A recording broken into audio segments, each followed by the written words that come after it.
Ang kulang na lang yung ay nato karong higala, ang pagsusi ra gyud gikan sa pasahon ni Jehova. Samtang ato kining susihon, basahon. Dili man pwede igsoon nga kanang Biblia nga naa sa ato karon panimalay, ato nang tagaan bisan sa usa ka adlaw usa ka oras. Kay ano? Kay kini kumpleto. O niya, walay kulang ang kauban, kay ang Espiritu sa Dios maoy nagsugo sa pagtigom niini.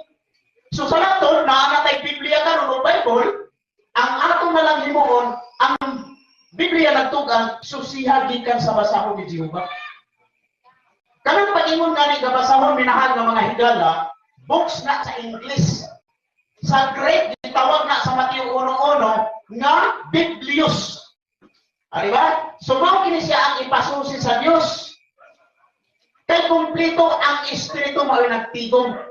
Kung ato kay susihon, dili na ingon na mahasol pagkayo, kay naanagot. Diba? O, ang Espiritu mao'y nagtigom. Kumbaga, ang Espiritu mao'y nagpumpile sa libro sa Ginoo.